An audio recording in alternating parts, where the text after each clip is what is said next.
Aniya na ang mga dagkong balita sa Balitang Bisda karong Biyernes.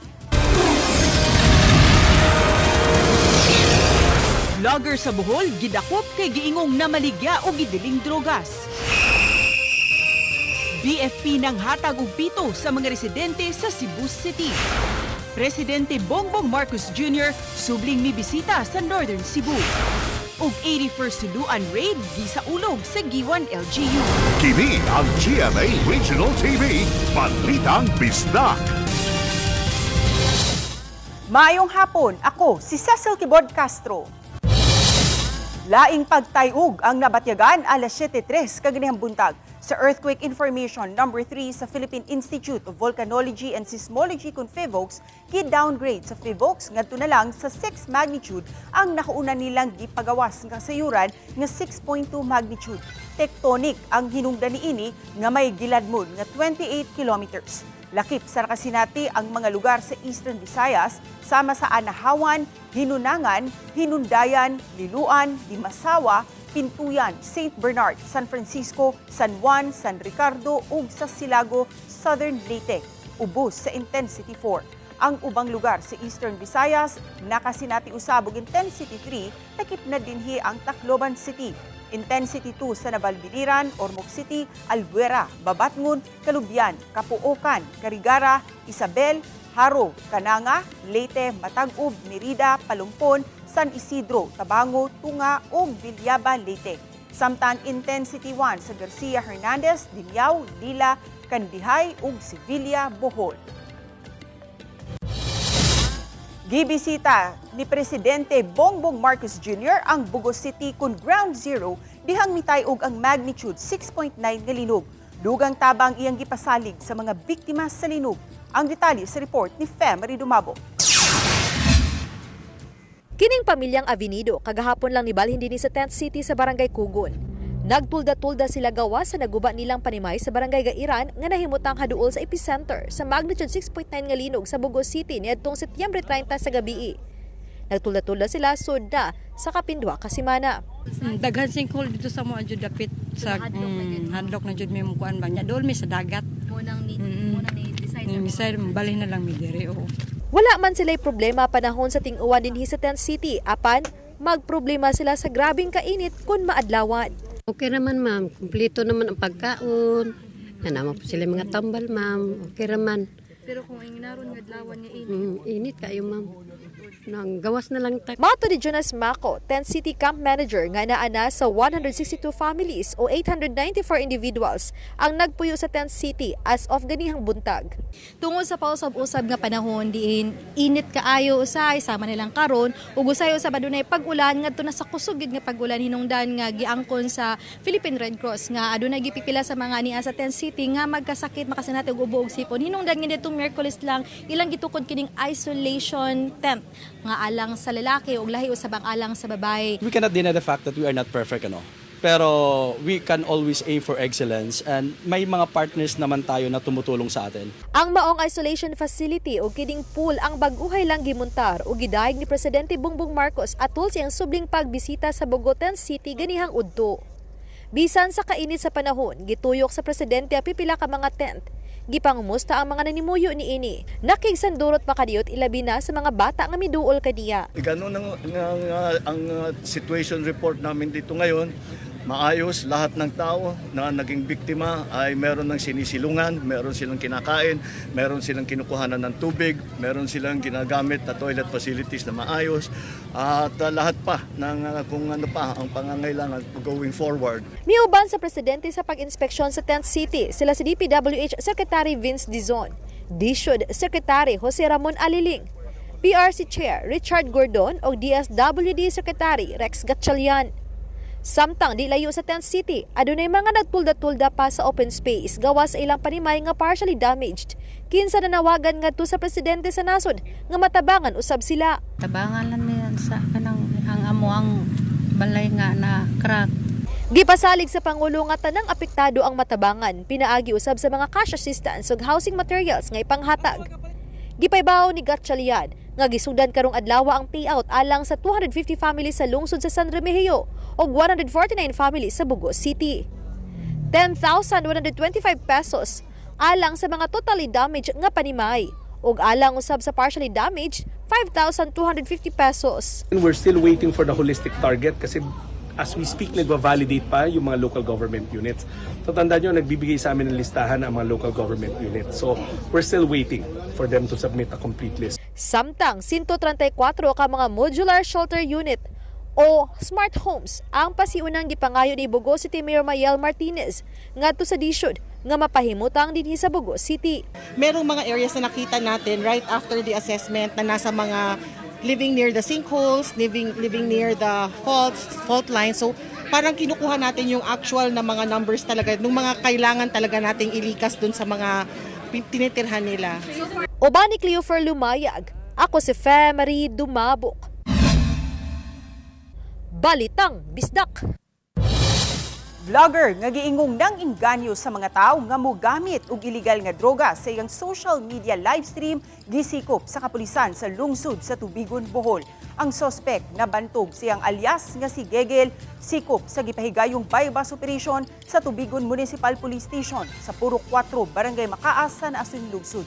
Nakuhaan ang dinakpan og 10 grams sa gituhuang shabu nga nagkantidad og 68,000 pesos. Nasayran nga si alias Gegel, gi-surveillance sa kapulisan gumikan sa report nga kini nalambigit sa illegal nga drogas. Gagipakita pinaagi matud pa sa iyang live videos online. Ug daghang netizens ang nakabantay. Samtang gihimakak sa vlogger nga namaligya siya og shabu, apan giangko niini nga tiggamitan siya og illegal nga drogas. Bureau of Fire Protection Cebu City nag-apod-apod og mga 7 kon whistle ngadto sa mga barangay aron dali makapangayo og tabang panahon nga maapiki sa katalagman. Ani ang report ni Alan Domingo. Subay sa nasinating mga katalagman sama sa bag-uhay lang ang linog nga mitay-og sa Sugbo diin nanukad ang epicenter sa dakbayan sa Bugo. Mas gipangandaman karon sa mga ahinsya sa gamhanan ang mga lakang nga daling makatawag og atensyon sa mga posibleng mabiktima o matabunan sa mga nahugnong edipisyo. Ang usa ka kahimanan mao ang yano apan mapuslanon og daling magamit mao ang pito o whistle nga siguradong madungog sa mga tao kung nagkinahanglan og tabang. Kini ang gipangapod-apod sa Cebu City Fire Office ngadto sa mga barangay sa dakbayan. Usang barangay hipodromo nga gihatagan og usa ka gatos ka mga pito aron iapod-apod usab sa mga mulupyo sa barangay. Matod sa tigpamaba sa Bureau of Fire Protection Cebu City, SFO3 Windel Villanueva nga tumong nila ang dinaliang pagluwas sa mga tao panahon sa emergency. This is very timely kay kaning pito makatabang kay dako especially karong panahon nga isungog ta og tayog o linog no matag karon og unya. Lakip sa gitutukan sa VFP ang pagbansay-bansay sa mga tao paglikay sa epekto sa katalagman pinaagi sa pagpahigayon og mga earthquake drill sa kabarangayan. Suportado sa mga mulupyo ang lakang sa mga bumbero pagsiguro sa kaluwasan sa mga tao. Ang barangay committed kayo sa safety and protection sa ato mga constituent. Adun natin mga information dissemination nga gipangbuhat karon privilege kaayo tanong nga naa diri karon ang ato ang mga taga fire department nga nagkandak og earthquake drill. Kauban si Godfrey Relian, ako si Alan Domingo. Balitang Bisdak. Padayong nagpaalim ang 48 anyos nga magtutudlo kinsa gipusil siyang bana sulod sa usa ka pampublikong eskwelahan sa Tanawan, Leyte kagahapon sa buntag. Gipahibaw sa DepEd Region 8 nga tungod sa insidente gikanselar ang face-to-face classes sa maong tunghaan hangtod sa Lunes, October 20. Mihimo na pod og psychosocial intervention ng eskwelahan ngadto sa mga apektadong estudyante ug magtutudlo. Samtang nagpahigayon na usab sila og investigasyon sa buong insidente. Sa habig sa kapulisan, usa karon sa ilang gitanaw kung nganong nakasulod ang sospek sa school premises. Di pa sakaan na og kasong frustrated parricide ang 46 anyos nga bana sa biktima. Mao ato kuan gi subject sa ato pod investigasyon nga nganong ang usa ka outsider makasulod man dito sa sulod sa campus. Nakaabot pa dito sa classroom. Kauban ni sa ato mga pangutana dito sa ato pagsumpayan dito sa mga sa school authorities. Kini ang GMA Regional TV, Balitang Bisdak.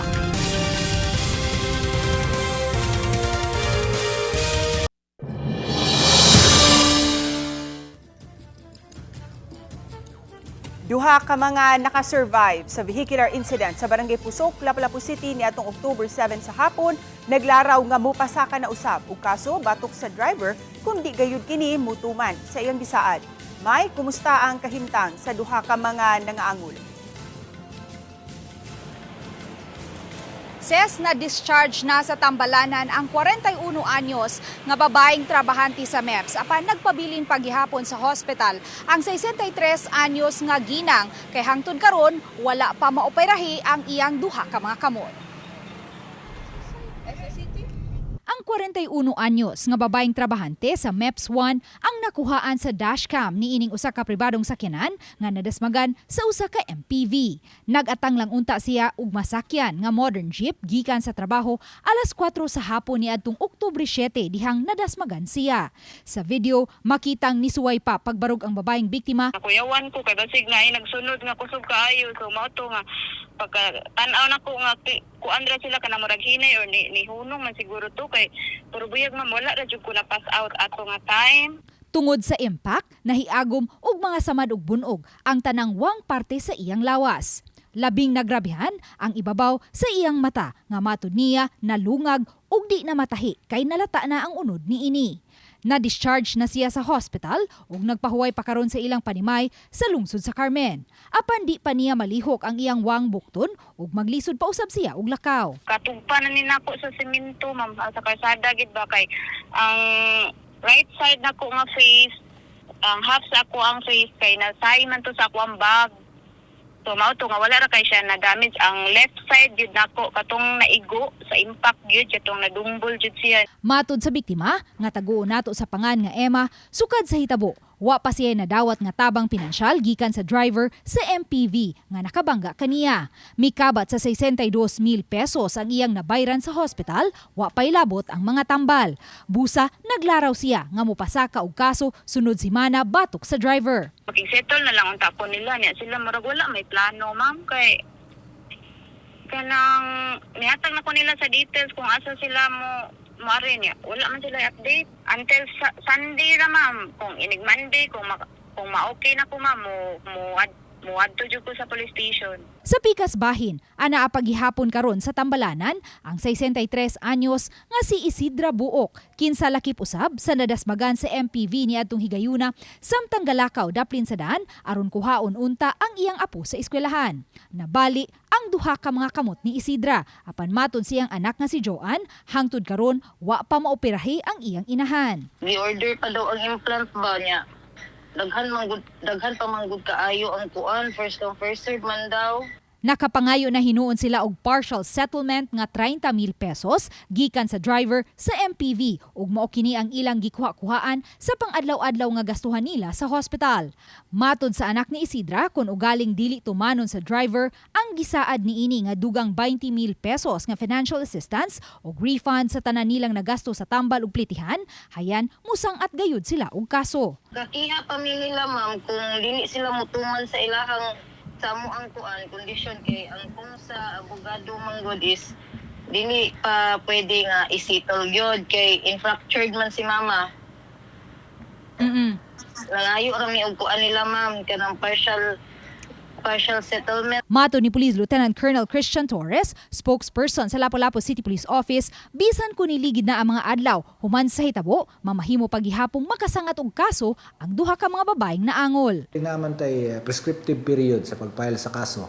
Dali pang dool pa man siya, ang pinakadali ana nga depende man na sa gravity sa krimen nga nitabo og kana reckless imprudence assaulting pinakadugay ana 2 months gikan sa paghitabo pwede pa sila makapile og kaso. Ang 33 anyos nga driver sa iyang bahin nakapiyansa na pagka-Oktubre 9. Human kini napasakaan og kasong traffic-related incident, reckless imprudence resulting to homicide sa mga ginikanan sa 7 anyos nga si Kyrie Asher Linaw kinsa nakalas atul sa hitabo.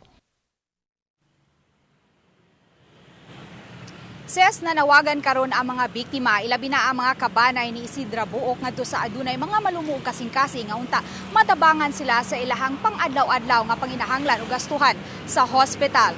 Base sa ilahang pagpakighinabi sa MPV driver, nagdumili na matud pa pag-abag ang kumpanya nga gitrabahuan sa MPV driver. Ses? Dagang salamat, Luan May Rondina. Dili lang mga tao ang naapektuhan sa linog, kundi apil usab ang mga hayop nga maoy sentro sa gipahigayong animal relief effort didto sa Northern Cebu. Sayranta ang detalye sa report ni Alan Domingo.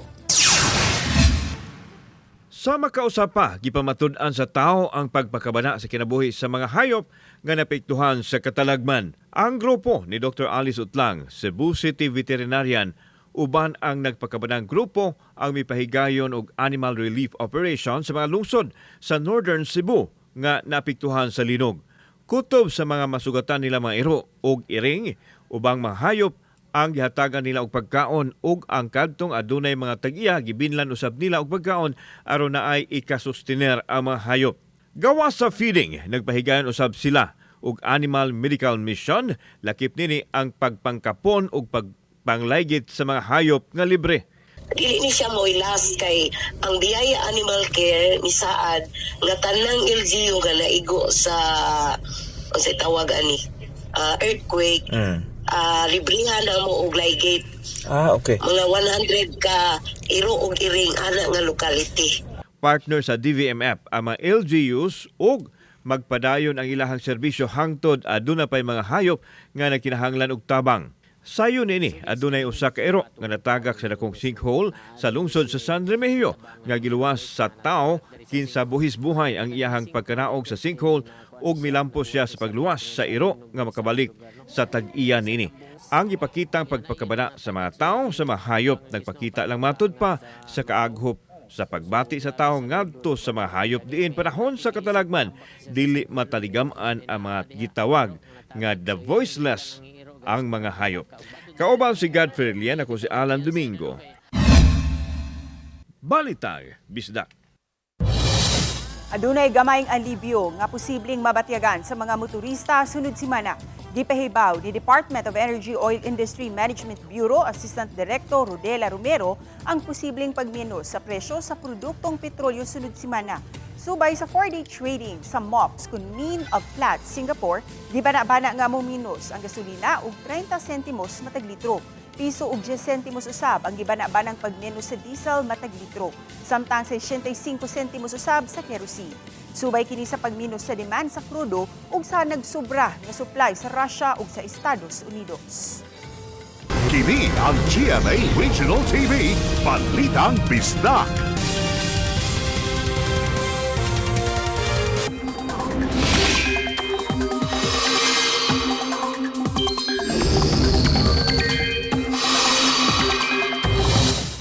Bagyong Ramil, di panglantawang mulandfall na ugma sa hapon sa Catanduanes. Unsay epekto ni ini dinhi sa Kabisayan atong sayran sa report ni Luan May Rondina. Katapusang nasigpatan ang Bagyong Ramil, 760 kilometers sa silangang bahin sa Virac, Catanduanes. Matod sa Pag-asa Visayas, sa pagkakaron, anaa pa kini sa Tropical Depression category. Apan magkakusog pa kini samtang magpaduol sa kayutaan sa Southern Luzon ug adlaw. Apan karon palangdaan, ubay-ubay na nga mga dapit sa Eastern Visayas ug Southern Luzon ang gipaubos sa Tropical Cyclone Wind Signal number 1. So expected pa mo intensify into tropical storm. Up to severe tropical storm category is not ruled out prior to landfall. Matod ni Engineer Jomer Iclarino, weather specialist sa Pag-asa Visayas, ugma sa hapon, posibleng mo landfall ang Bagyong Ramil sa Catanduanes. Ug pagka Domingo sa buntag, adto na usab kini mo landfall sa Aurora o Bakha sa Quezon. Apan wa pa hingpit nga gipadaplin sa Pag-asa ang posibilidad nga moubos ang track sa bagyo ug mopaubos kini og jutay. Ubos sa cone of probability, mamahimong malakip sa Tropical Cyclone Wind Signal number 1 ang labing tumoy nga bahin sa Northern Cebu kun ugaling muus-us o gamay ang track nga subayon sa Bagyong Ramil. Nipagawas na usab og storm surge warning ang Pag-asa sa mga coastal areas sa Eastern Visayas ug Southern Luzon. Sa pagkakaroon, ang Eastern Visayas pa lang ang naapektuhan sa hinungaw sa bagyo. Samtang easterlies pa ang hinungdan sa mga pag-uwan nga nasinati karon sa Central Visayas. Apan ugma, dakong bahina sa tibok Visayas ang maapektuhan sa hinungaw sa bagyong Ramil. But tomorrow, portion of Visayas, most parts of Visayas, or portion of Visayas, tungod kini sa trough o hinungaw ni Bagyong Ramil. So today and tomorrow, expected nato ang pag-uwan-uwan diri sa Visayas, natay occasional heavy rains. So delikado gihapon kini mga flash floods ug landslide prone areas. Sa mga nagplano nga mobiyahe karong weekend, matod sa Pag-asa, masinati ang dagko mga bawod nga delikado kaayo sa mga gagmayng sakayan. Sa Martes, gilaumang makagawas na ang Bagyong Ramil sa Philippine Area of Responsibility. Uban ni Marlon Malgazo, Luan Mirondina, Balitang Bisdak. Gipaniguro sa Cebu City LGU ang kalimpyo sa karne ug luwas nga kanon sa mga tao atol sa Pags Meat Safety Consciousness Celebration diin gibida ang nagkadaiyang produkto gikan sa baboy. Sayranta sa report ni Alan Domingo. Kini ang tosinong baboy ang giluto on the spot sa usa ka tulda alang sa mga customer nga mi-order sa ilang paniudto. Ana usab ang kagumkom kaayo nga chicharon bulaklak, tungol ug uban pa gikan sa ginhawaan sa baboy. Limpyo gini away baho. Lahi ni nga ako answer. Oh yes sir, crispy gini siya sir. Amo ang yes, limpyo gid sir. Kagikan gini sa among kaugalingon nga farm sir. Sa pikas tulda, naghapa usab ang litson baboy nga medyo mahal kung kinilo. Apan pwede matilawan ang combo meal niini nga tag 150 pesos. Doon na duha ka puso o sa ka bottled water, litson o dinuguan. Dili ta maulo makabaligya sir kay bawta nga safe jud ang ato ang product sir. Inspected man ta permi sa DVMF sir. Guided ta sa ato ang mga veterinarians always. Sa ubang mga display adunay chorizo, pork siomai ug ubang pagkaon nga gikan sa baboy. Gipaniguro sa Department of Veterinary Medicine and Fisheries kung DVMF nga miagi sa proseso ang mga pork product gikan sa pag-ihaw hangtod na sa pagbaligya ug pagluto limpyo ug luwas nga kanon. Giklaro nini nga kadto mga authorized nga ihawan lang ang pwede makabaligya ngadto sa mga tao isip pagsiguro nga dili kini kontaminado. Check the meat that you're buying. Check for the signs of spoilage. And of course, tan-awon dyan ninyo ang meat inspection certificate. Kuyog sa meat or sa carcass nga gipangbaligya nato sa mga merkado. Kauban si Godfrey Ilian, ako si Alan Domingo. Balitang Bisdak. Gawas nga makatabang sa kalikupan, mamahimo usab kining panginabuhian. Lakip kini sa hisgutan sa training seminar sa Carolina Bamboo Garden sa Antipolo, Rizal. Karong October 18 sa tema nga 27th Learn and Earn from the Bamboo Expert Seminar. Itudlo sa mga eksperto ang pag-atiman, pag-ani ug pagproseso sa mga kawayan aron ikaw makanegosyo niini.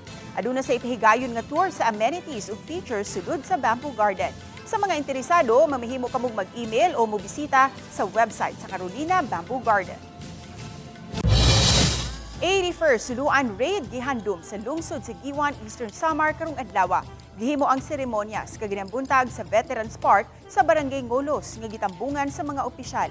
Mahinungdanon ang pag-atake sa suluan sa United States 6th Ranger Infantry Battalion ni atong October 17, 1944. Tungod kay naguba ang radio station nga gibuntag sa Japanese forces sa isla. Kini ang naghatag og higayod sa sundalong Amerikano nga gipangunahan ni General Douglas MacArthur nga makaduol ug makalanding sa Leyte Gulf ni atong October 20, 1944. Ang mga nag-raid sa Suluan Island ang nagpabarog sa temporary parola nga migiya sa grupo ni General MacArthur. Our ancestors, men and women of Suluan, they may not be found in history. They may not be found in history books. Their brave deeds contributed to secure the freedom of our nation. Their valor echoes even to our generation. Suluan is a very important name and a very important place in our history. Mga kapuso, magsugod na ang Kapuso Big Time Panalo Season 4. Over 7 million pesos ang ipanghatag sa mga sari-sari store owners ug mamalitay nga mosalmot niini. At ang iusab kung maapil ba ang inyong pangalan sa pangkabuhayan package worth 50,000 pesos. Gawa sa mga makadaog sa 1,000 pesos daily ug 7,500 pesos weekly cash prizes. Magsugod ang official sending of entries ug mga adlaw October 18 hangtod December 26, 2025. Magmatngon ka mga kapuso sa mga fake news, fake Facebook accounts ug scam texts. Mag-atang lang si GMA o mobisita sa official Facebook page ug microsite si GMA Promos alang sa complete mechanics ug mga announcements. Lakip sa naapektuhan sa linog, mao ang mga binuhi sama sa mga iro ug iring nga nangalisang usab sa magnitude 6.9 nga linog. Tungod niini, usa ka grupo sa mga animal advocate ang mipasiugda og donation drive. Ilang tuyo nga mahatagan og tabang ang amihan ng Subo pinaagi sa pag-apod-apod sa mga donasyon nga dog food, cat food, tambal ug uban pang panginahanglanon. Nag-deworming usab sila sa pipila ka mga iro ug iring. Miduwa usab ang grupo sa usa ka animal shelter aron magbilin og mga hinabang. Tungod sa maong relief operations, milusad ang grupo og Project Survival. Diin duha ka mga iro ang gipang-adapt aron maamuma ug mahatagan og bag-ong panimalay. Alang sa gustong mutunol og hinabang, bisitaha lang ang Facebook page sa Happy Tales Philippines.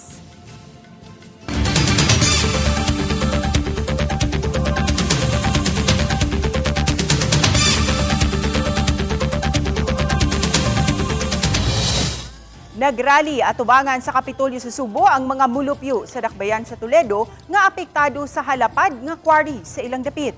Apan inay papahawaon ang mga relihista, mikanaog sa Kapitolyo ang gobernadora ug gipapahawa ang mga pulis nga nakaposisyon ug iyang giatubang ang mga tawo.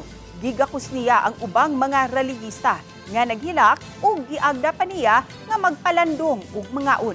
Matod sa gobernadora, nga maminaw siya sa mga sentimento sa mga tao kinsa mireklamo sa halapad nga quarry sa ilang kasapaan nga naghatag og peligro sa ilang kinabuhi ug sa ilang panginabuhian. Gipasalig sa gobernadora nga paimbestigahan niya ang gibutyag sa mga apektadong residente. Ilabi na ang giingong adunay flood control projects sa dapit.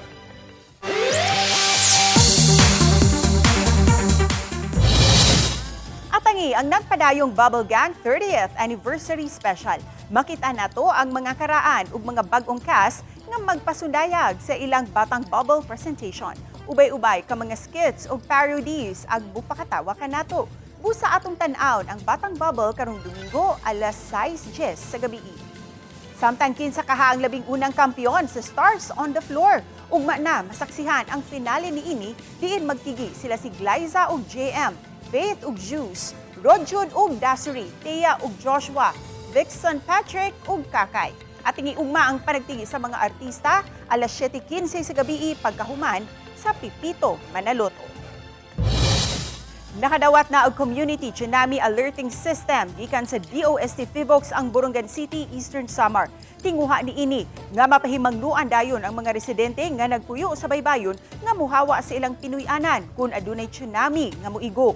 Nakakonektar ang maong device sa Philippine Tsunami Early Warning System nga gidisenyo aron makamonitor, detect ug makapahimangno dayon kung adunay tsunami. Adunay 61 ka mga barangay ang Borongan City, diin 42 niini mga coastal barangays. Mao kini ang ika-97 nga sita sa nasud nga gibutang sa Babay Boulevard sa syudad. Samtang gibutyag ni John Bartolome Sidro, Borongan City RRMO officer, nga magpadayon ng ilang information dissemination sa mga residente.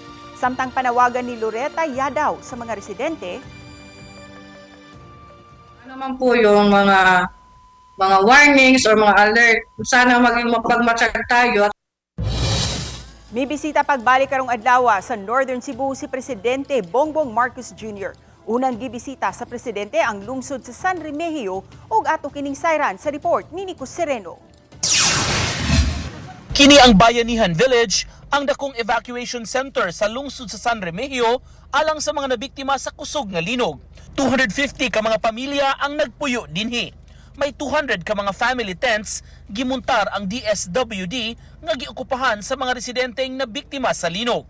Wa pa sila makabalik sa ilang lugar, sagad nagub-an sa ilang mga panimay. Ang bag-ong gi-construct sa dapit ang area kung diin gibutang ang mga modular shelter units o gitawag nga smart houses. Giset up kini sa Department of Human Settlements and Urban Development. Muabot na sa 50 ang napahimutang niini. This is 3 by 6 meters wide or 18 square meters po. This is good for one family. Hindi kami nagmi-mix ng family sa isang unit. Ang commitment po ng DSOD is only the house. Pero sa loob ng bahay po, may kuryente, may outlet din pwede mag-charge. No? Yung nakikita nyo gamit dyan, donations po yan. Mato sa Department of Human Settlements and Urban Development kini ang kunang higayon nga migamit og mga smart houses kung tawgo nila para sa mga biktima sa kalamidad dinhi sa nasod. Dali ang pag-set up ni ini, disente o komportable para sa mga biktima sa linog dinhi sa Northern Cebu. Karong adlaw subling bibisita sa Sugbo si Presidente Ferdinand Bongbong Marcos Jr. Kundiin una niyang gibisita ang Bayanihan Village sa San Remigio. Gitan-aw niya ang setup sa lugar o gipangumusta ang mga nanimuyo. Lakip na ang mga amenities sa pasilidad, gitagsa-tagsa pagtan-aw. Samtang gikalipay sa mga residente ang smart houses nga gihulagway nilang komportable. Nice guy, sir. Oo, nga naman. Naka-avail yun din taon may ano niya to. Wala yun din tayo. Nagtrapal-trapal ra gud mi. Kumusta yung mga balay, ma'am? Wala na yun. Dili na pwede puyan kay ang kanang iyang di-crack na yun siya. Yung mga walls na kuan na. Ang inyong balay, di lagi ito mabalikan, sir? Di na, sir, eh. Ano naman? Unlod naman, sir. Yung daon man. Oo. Imong balikan ang balay. Delikado niya. Utog linog. Pagkaw sa sinkhole ba? Tama dyan kami nga. Napil mi nga. Napilian mi ba nga. Nakatagan mi nga balay. Mugin niya mo, sir. Komportable lang kayo. Mga bata. Yung mo kuyawan nga. Buhon. Munon. Lantan.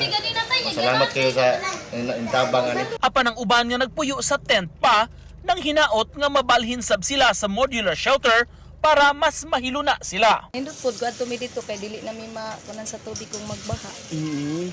Kanag-kanal gani mi gabi kay gaulan na gani. Ya maglipod siya kay kani siya muhunog man siya. At the end of the day, I think ang mas maganda nating tignan it's whether you live in a family tent or a smart home that this will build. The important thing is yung pangako ng ating Pangulo, yung utos ng ating Pangulo nangyari.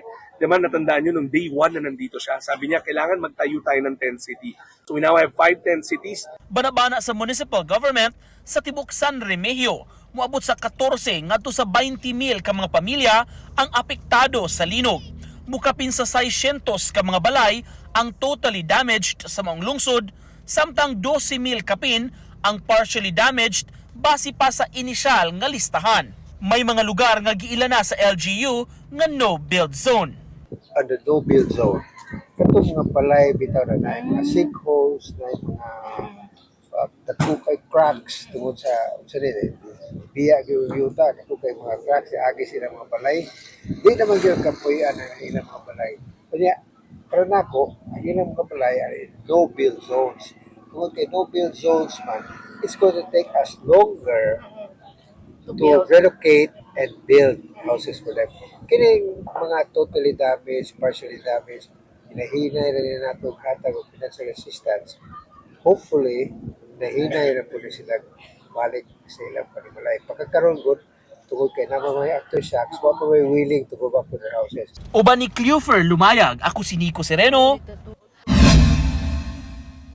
Balitang Bisdak.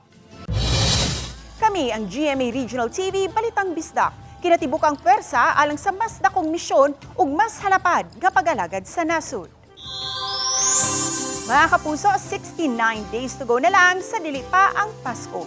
Happy weekend ug amping kanunay mga kapuso.